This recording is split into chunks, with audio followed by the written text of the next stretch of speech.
Good evening to everybody. Welcome to the today class of the law of insurance. And yesterday class means day before yesterday that I was dealing with the approximate cause and where I discussed one or two case laws. Then we will see the rest of it if the time left over there.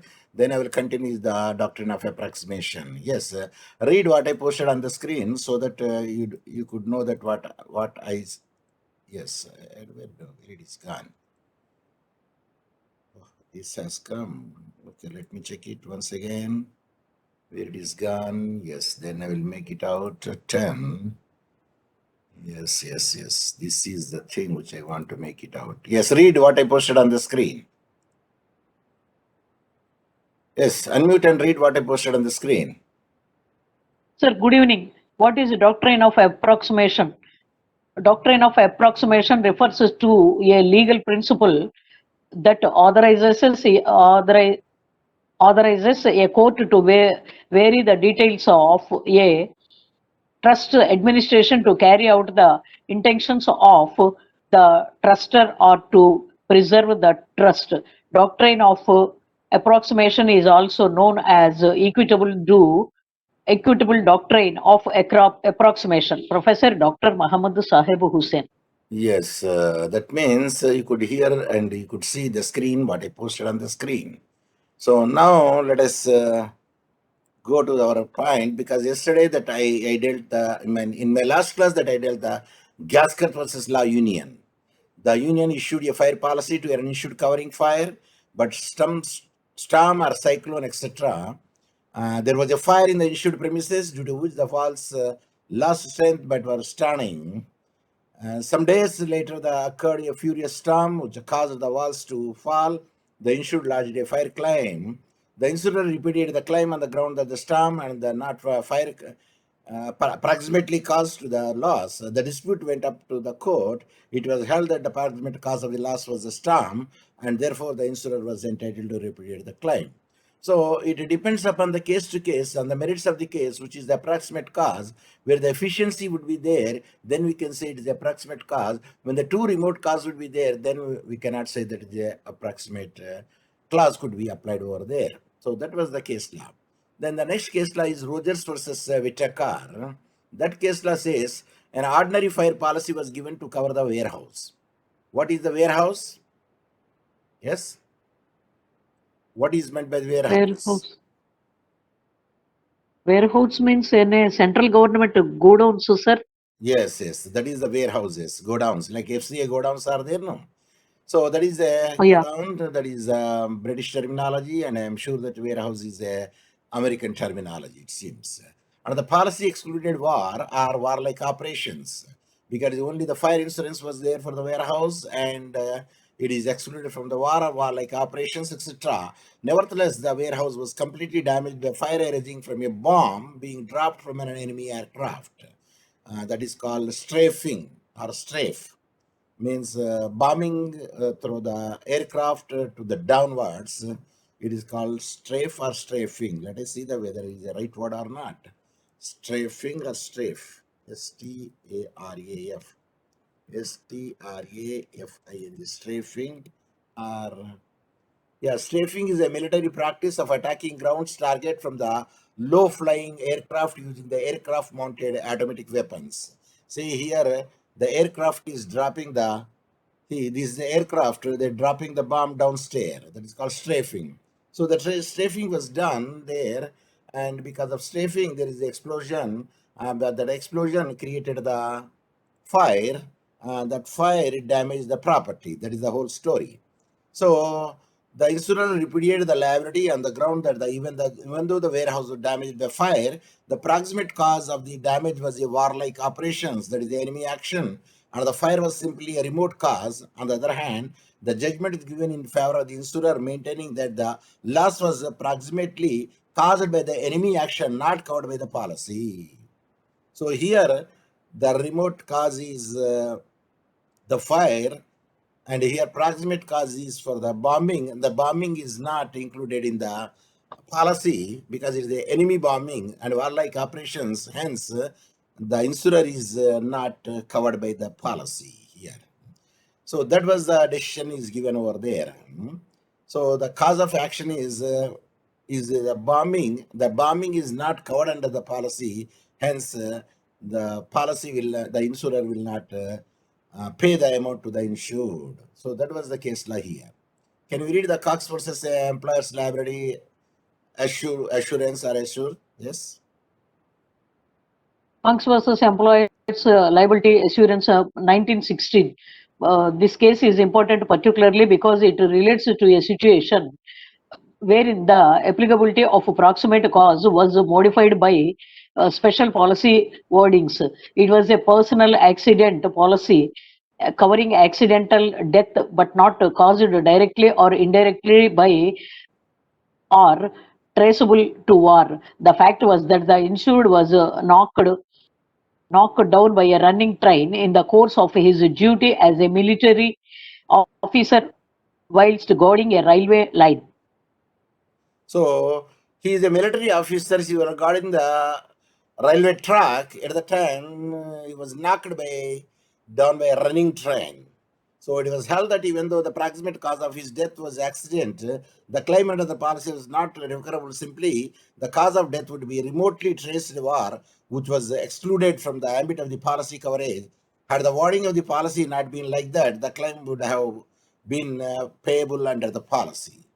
So it is only for the accident they are going to get it. But here, the military officer was guarding the railway line, and because of negligence on the part of the military officer, he was guard accident because of the running train. So they said that is a remote cause, and which is was excluded from the ambit. Means ambit means here arena of the R in the limits of the policy coverage. Had the wordings of the policy not been like that, the claim would have been payable under the policy. The wording policy is there only fire, accident policy covering the accident death, but not caused directly or indirectly with the traceable war. Because again, it is a war would be there, so hence it will not be covered. Then the military John is not going to get any compensation from the insurance company. So proximate cause in marine insurance, let us see that what is how it will be done. So according to section 55, number 1, Marine Insurance Act, subject to the provisions of the Act, unless the policy otherwise provides, insurer is liable for any loss proximately caused by a peril insured against, but subject to, as aforesaid, he is not liable for any loss which is not proximately caused by the peril insured against. So for the remote cause, the insurance company would not be liable even though the peril occurred and the damage was done to the property. So section 55 clause 2 enumerate the loss which are not payable are means exclusion classes as per the section 55 of the Marine Insurance Act. Number 1, misconduct of the assured. If it is he himself is a negligent on the part of it, at that instance, and he would not get any compensation. Number 2, delay, although the delay be caused by the peril insured against. If there is a reasonable delay would be there and they will not bring to the notice of the insurer, as well as they have not given the report to the police also, then also it will be excluded. Ordinarily, wear and tear, because of the wind, because of the rain, wear and tear would be there, ordinarily leakage and breakage, inherent vice, or nature of the subject matter is insured, or any loss approximately caused by rats and vermin, or any injury to the machinery not proximately caused by the maritime perils. Do you know what is vermin? Sir, Yes. Do you know what is vermin? sir, pass on, sir. It is like a white termites, termites. Termites. The white termites will eat the wood, and the white termites will damage the property. White ants. Termites means here white ants. Let me see vermin. What is the vermin? It is like insects which will cause the even for the iron. The vermin is I think it is Sir, yeah. మిడుగురు పురుగులు, sir. Hmm? మిడుగురు పురుగులు, sir. Sir, Yeah, Mudigiri, vermin. sir, Vanapam. Yeah, this is the What, sir? vermin here. Here, let us see the word. White termites means that he eats the wooden and will make it hollow. And let us say vermin. Here, all the possible meaning of the translation of the word vermin. It says about what it says. Numerical value and vermin translation. So by the vermin, by the insects, if anything damaged over there, they says it will not be covered over there. Collins dictionary, you will see the what is vermin and how it will be pronounced. Here is the Collins dictionary, and vermin, they say feminine noun, vermin plural, copyright herds Collins dictionary. Example sentence from the Collins. What do they say? Vermin. They can create not Ligian. We use it for all years. British English scum. And if you refer to the people as a scum, you are expressing your feeling of the dislike and disgust for them. She would never usually even speak to scum like him. Here we should take vermin in a different sense. They say it's a scum, and it is not properly. But for our understanding here, vermin, like wood is there that will be eaten by the white ants. So if any wear and tear would be there, the injury to the machinery not proximately caused by the maritime perils. So any leakage would be there, wear and tear would be there, breakage is there, inherent vice is there, natural of the subject matter is there insured. But here it is insured for the only sea perils. Perils insured it would be there. So such a thing, suppose rats or bandicoots made the hole to the ship from the hole, the sea water enter into the hole, and then sea is going to sink. That the inherent thing would be there because generally should be free from the making such a holes by the rodents like these rats and bandicoots. So these are the things which will not be covered over there because the inherent thing would be there. Then the insurer is not liable for any loss attributable to the willful misconduct of the assured. If the insured himself is a misconduct, he made it. Then if any loss is caused to his property, that will not be covered over there. Still, unless the policy otherwise provides, if the policy provides a rider, he is liable for any loss proximately caused by a peril insured against.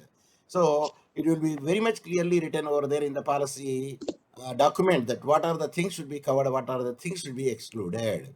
The insurer will not be liable for any loss caused by the delay unless otherwise provided. If a considerable delay would be there without a condoning the delay in such a way, there will be a fishy thing would be there. That's why the insurance company would not be held liable. Suppose an accident happened over there, immediately it should be brought to the notice of.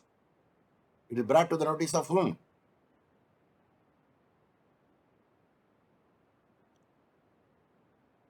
Yes.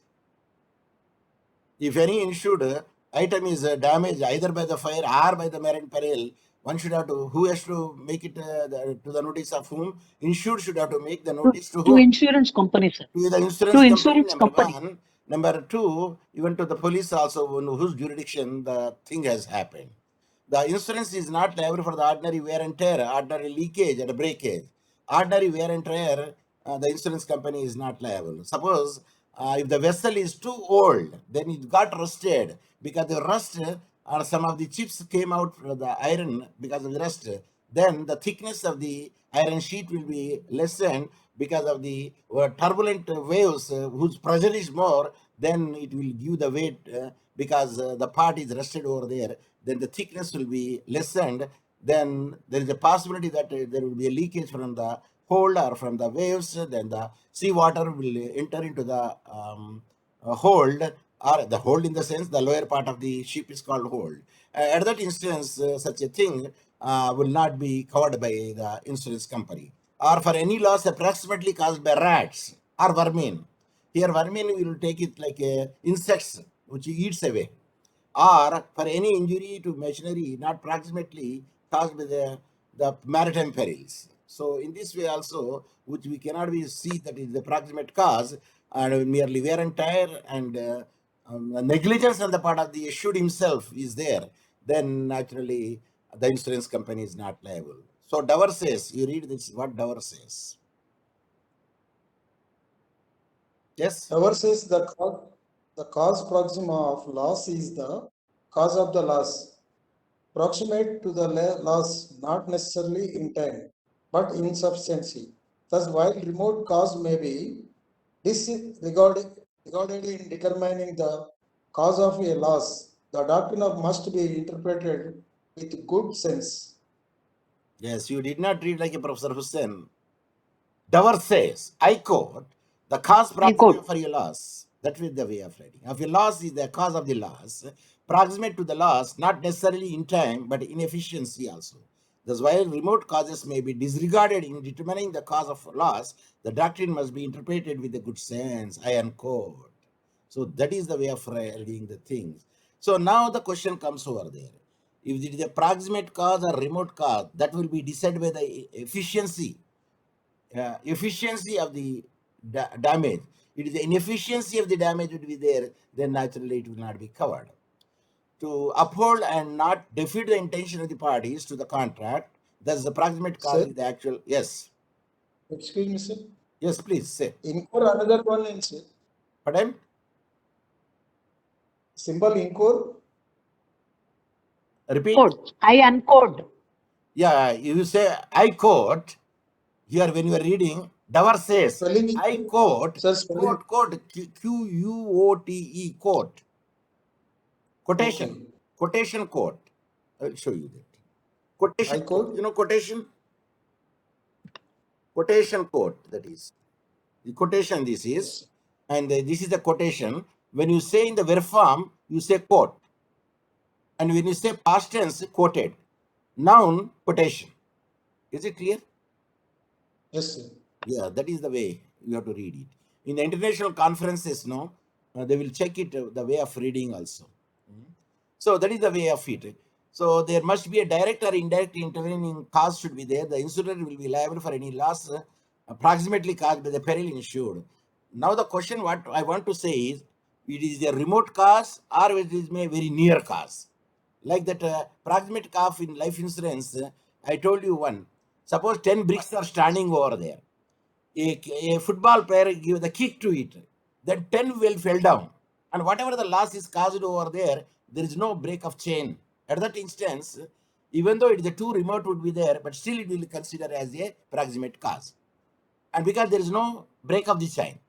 Suppose another man, like a cricketer, he made a shoot it, but only 6 fell down bricks. The remaining not fell down. Then what he did, it no, he used the stone and he thrown on the sixth, which did not fall down. By the force of it, 6, 7, 8, 9, 10 fell down.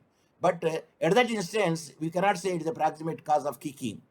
What is the proximate cause there?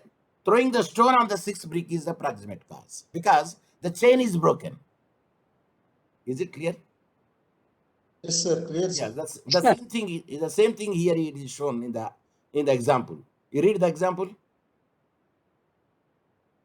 The absent or effective cause, which cause This causes the one, loss this is one, this called one. proximate. Yes. The efficient or effective cause which causes the loss is called proximate cause, and it is the actual cause of loss. In the Yes. case of loss, Yes. That much is enough. the So spelling. yeah, that much is enough. I say that much is enough because when I quote here, that much only you have to read, not the entire thing. So now the Okay, sir. same, the football player kick will come over here.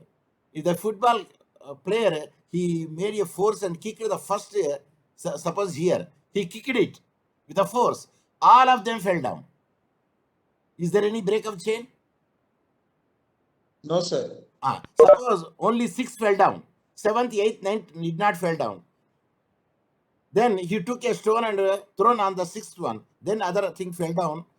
At that instance, there is the external force is used. That means the break of chain is there. Because one force is kick force. The second force is Third, sir. stone force. Is there is a break of chain? Yes, there is a break of chain. When the break of chain, the first kicking will not be covered. It is a remote cause. The second force will be proximate cause. Is it clear? Yes, sir. Clear, sir. Yeah. If the cause of loss is insured, the insurer will pay. Otherwise, the insurer will not compensate it.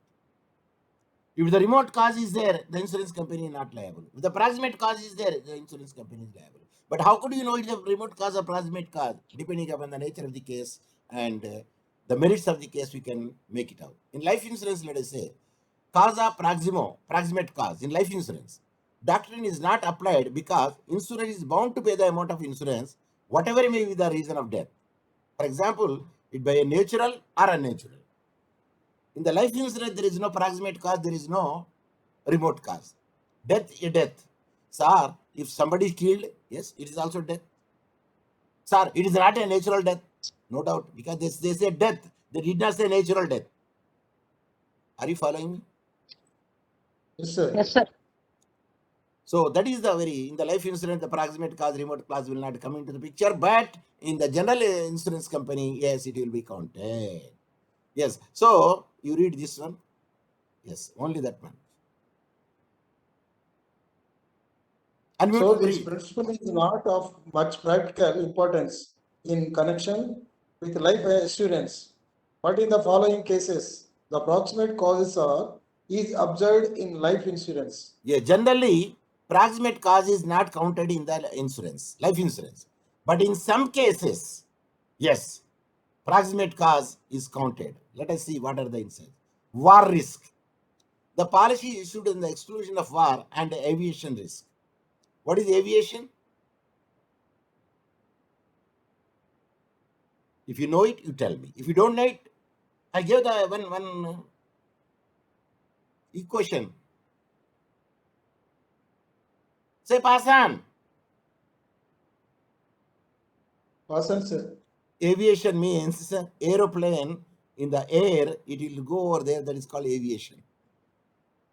The policy is issued on the exclusion of war and aviation risk.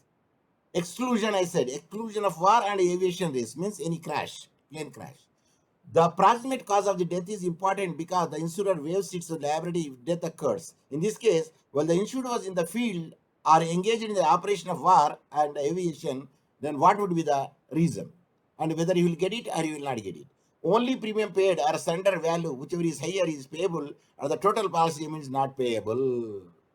Suppose you are working in the field, and because of the crash, the plane fell down on the debris fell down on you and you died.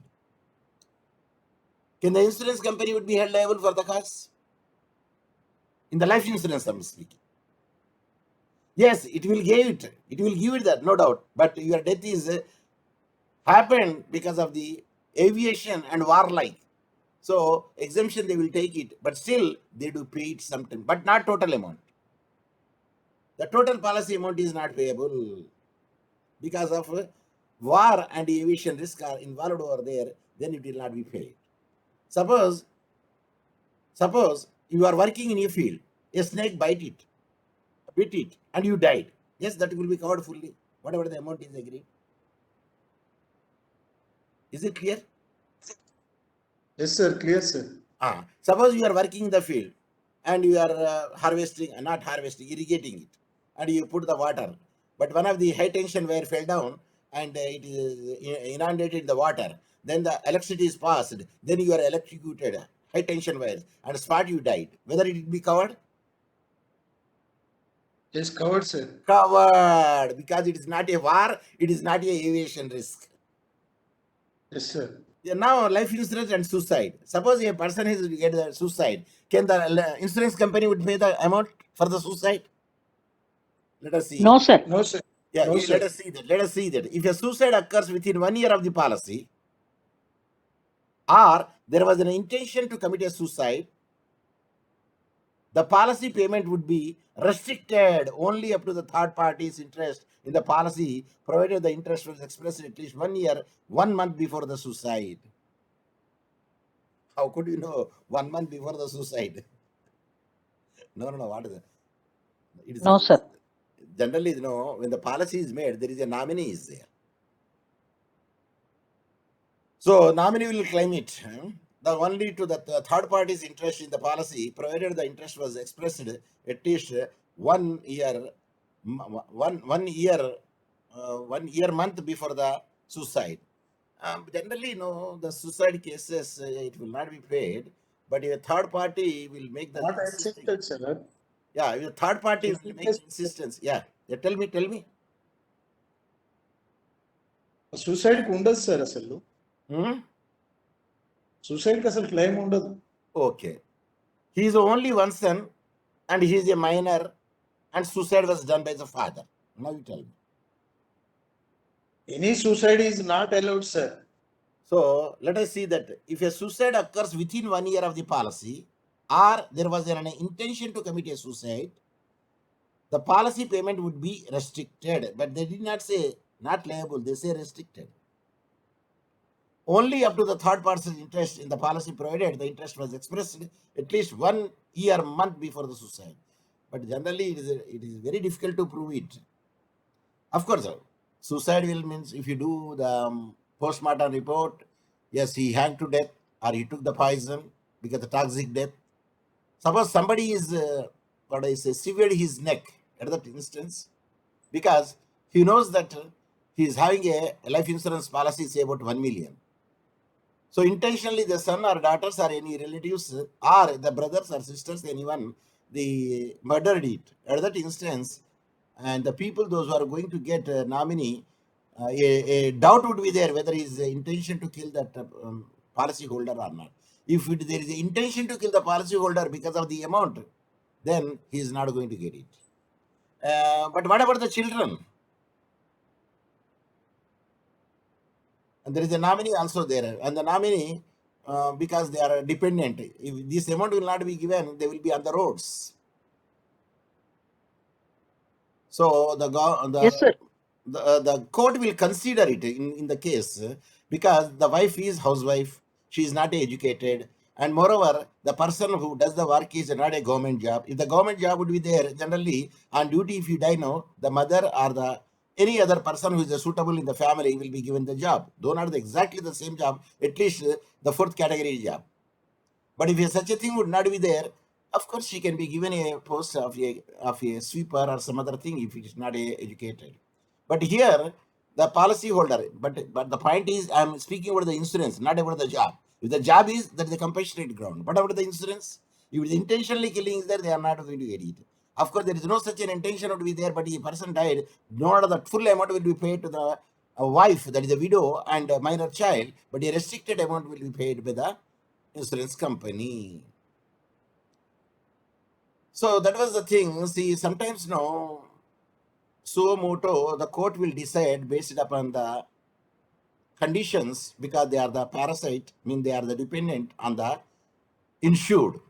At that instance, court will give certain direction, keeping the condition pathetic ground. The insurance company should have to pay at least some amount for their survival.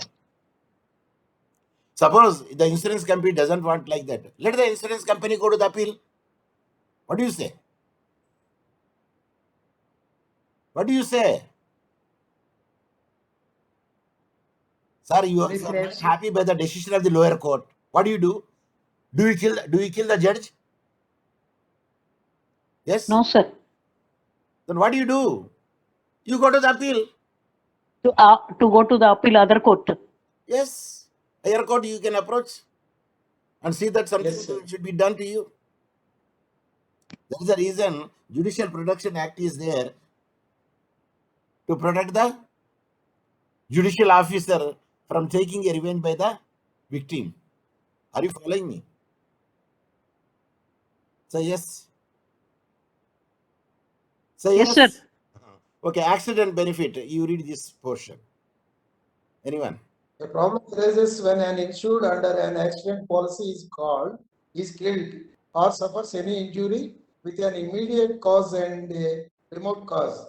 In the accident benefits policy, double the policy amount is paid. Therefore, the cause of death in this policy is of paramount importance. Now let us see that a problem arises when an insured under an accident policy is killed.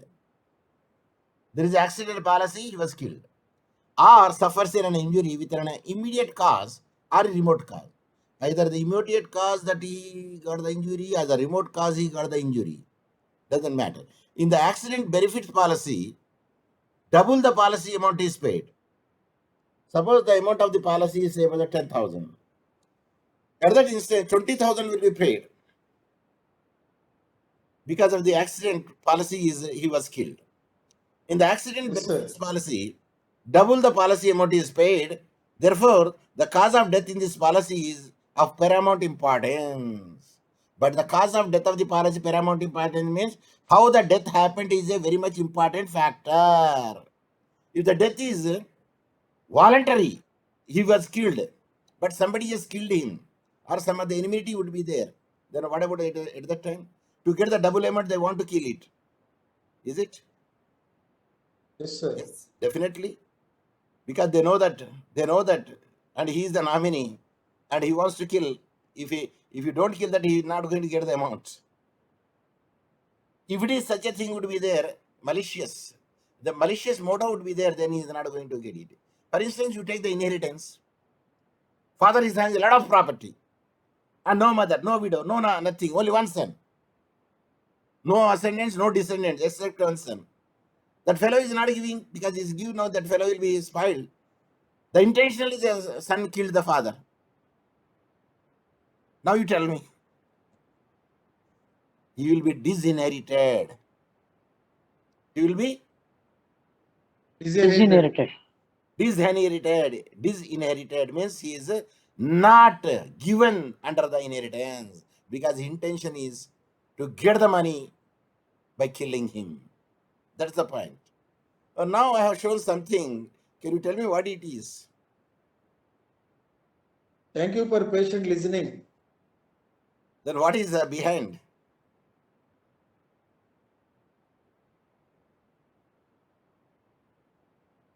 What is that?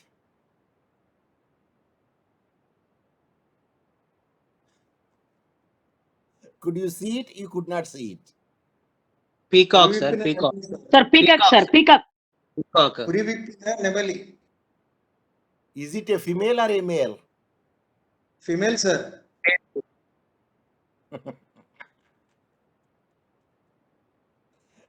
Anyone?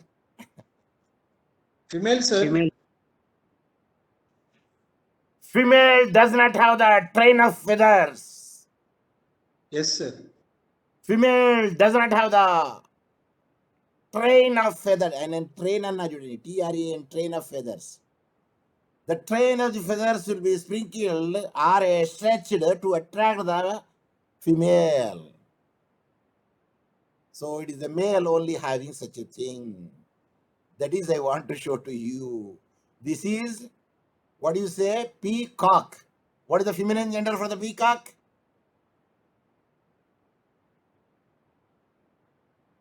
Peak hen, sir. Peak hen. Peahen. Yes. whatever the baby of the peacock. Sir, is it in the course outline, sir, in the life insurance? It is like general insurance. Yes? General knowledge, sir. Sir మా కొడుకుని అడుగుతా sir, ఎందుకంటే వాళ్ళకి చెప్తారు కదా, even కొడుకు also cannot give the answer unless until his teacher is like a professor Hussain. Peacock is a male, peahen is a female.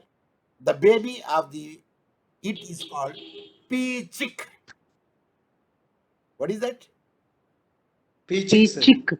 Peachick, we say. Don't say chicken. Okay. So now this is the thing which Chick. this is the thing which I want to make it out. Then another point which I want to make it is because still we do have only 5 minutes or 6 minutes there. Let us see that what is meant by the approximation. Approximation, let us see it. What is meant by approximation? Okay, this is okay because anyway that I will study tomorrow morning, and regarding today, and I believe that I have shown the flyer to you. Is it or not? This flyer I posted to you. Is it?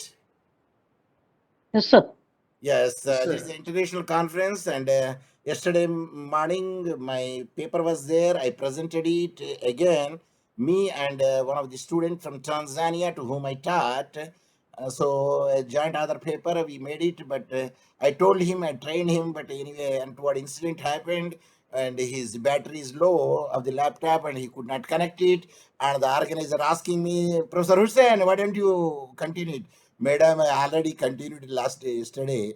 Again, I want to present it. Yes, what do you do? Okay, doesn't matter. Then I presented today. And because these are the conveners and co-conveners and organizing secretary, and these are the key resource person, and this man is from Kenya and he is from USA, and this person is Amal Sethi, is a fellow University of Hamburg, Germany, and this is World Constitution, other related issues. P.N. Murthy is also WCPA. Do you know what is WCPA?